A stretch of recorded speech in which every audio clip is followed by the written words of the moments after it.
Hey guys, ito, bumili ako ng patungan ng mga plants kasi ilalagay natin siya sa gilid doon para maganda ang kanyang itsura. Kaso, ito ay worth 350 pesos. In-order ko lang siya. So, first time ko umorder sa Facebook Marketplace. 350 pesos at saka 124 na delivery.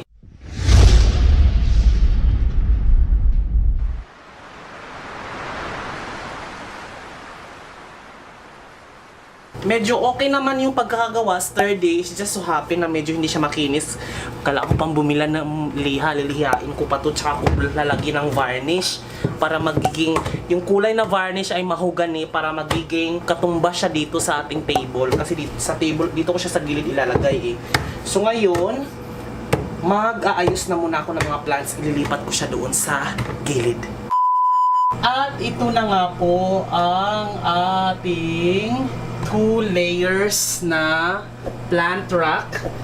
So, parang mga 1, 2, 3, 4, 5 na maliliit na pot ang kasya dito sa baba. Tapos yung sa taas, mga maliliit.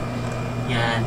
Tapos nandun yung lamp ko. So, parang gubala ko siyang lagyan ng ano dito, parang fish or di kaya fighting fish. Kasi ang fighting fish kasi hindi mamamatay dahil wala na kailangan ng oxygen yun eh. Diyan lang siya. Pero baka buksan ko lang or butasan yan para magkaroon lang ng buhay. Pero kasi medyo malabo to eh. Yung ano na yan, lagayan ng stick o yan eh. Pinatungan ko lang ng ano, ng ilaw para tumaas ng konti. So, itong mga plant na to, ito yung mga sobrang magaganda. Ang gaganda ng mga nandito. Yan siya. So, kasyang-kasya siya dito sa ano ko table. You know, para siyang dinesign talaga for that. And then may mga paparating pa ako. Ang dami kong plants, guys. Look at that.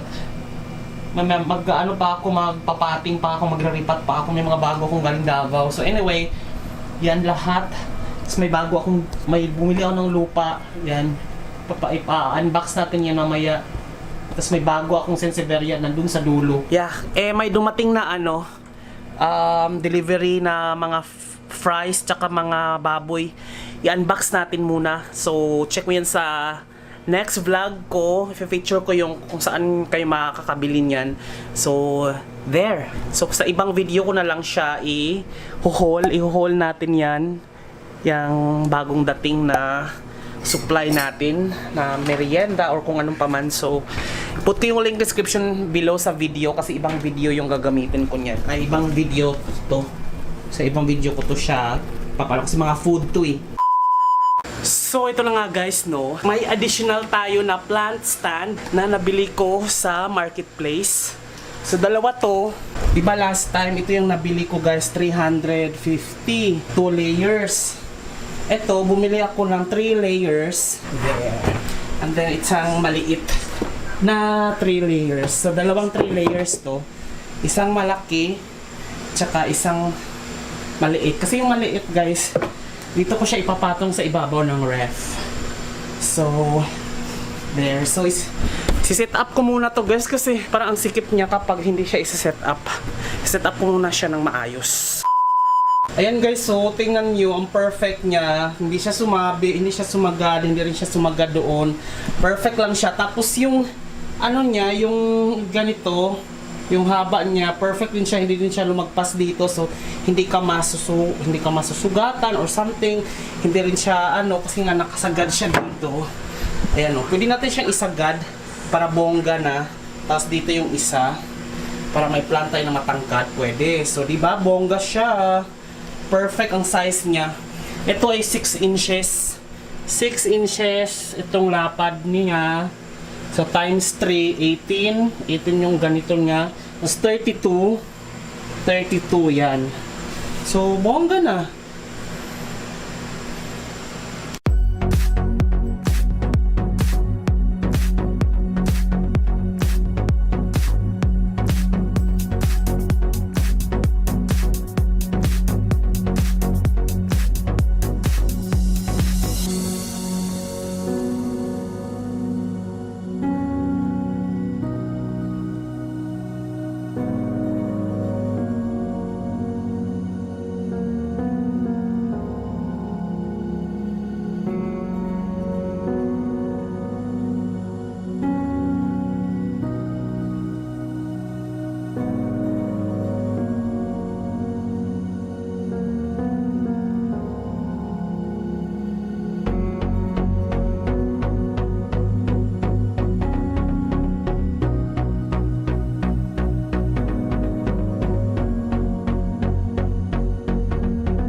So there guys, ito na po ang ating 3 layers na ano.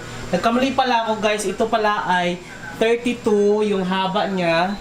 From here to here is 32. Tapos yung height niya from there to there, height niya is 18 inches.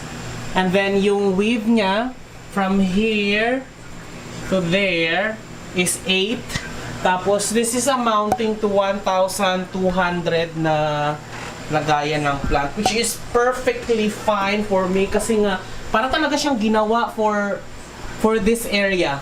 'Di ba? Tingnan niyo. Para siyang ginawa for this area. Kasi sukat na sukat siya. Actually, hindi ko to sinukat guys. Tinignan ko lang siya. Kinakabahan ako. Baka kasi kako lumagpas hanggang dito. So, tingnan mo. May dulo pa nga eh. Pwede ko pa nga siyang lagyan ng isang plant dito. Na, actually, pwede ko pa siyang, hindi ko na pwedeng lagyan dito kasi pangit na masyado.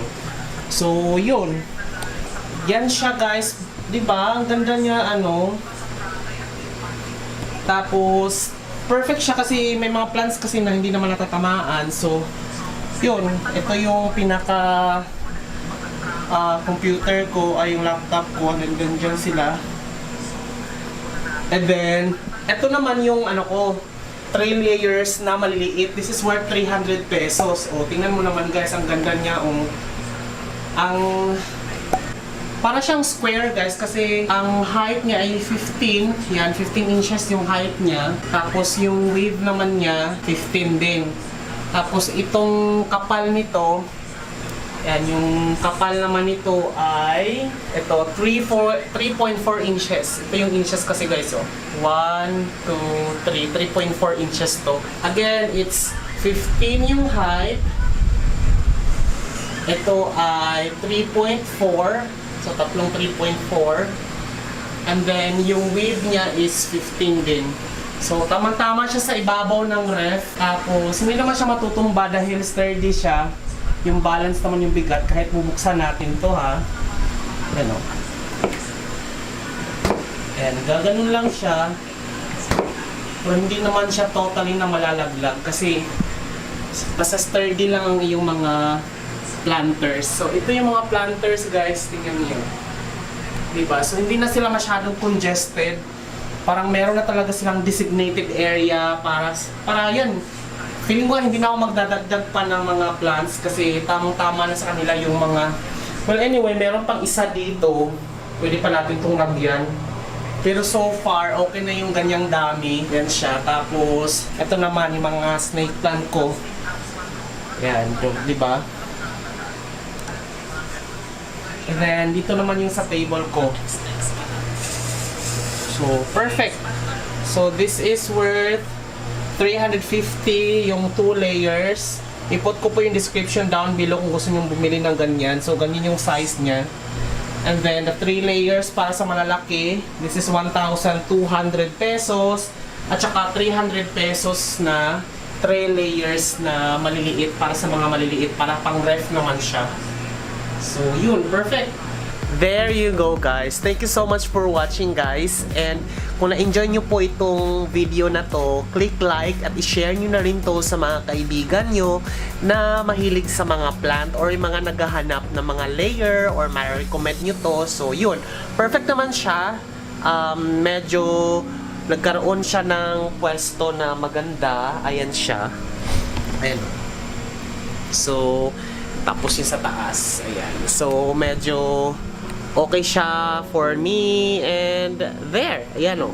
At least may mga designated. Nagkaroon tayo ng garden dito sa loob ng bahay, di ba? Parang ganda niya tingnan in fairness. So, hindi na siya kalat-kalat. Hindi na yung, alam mo yung talagang maganda siya. So, ayun. Sana nag-enjoy kayo guys. And once again, this has been Jonathan Norbuda saying keep smiling because life is worth celebrating for. Kita-kita tayo sa ating next vlog.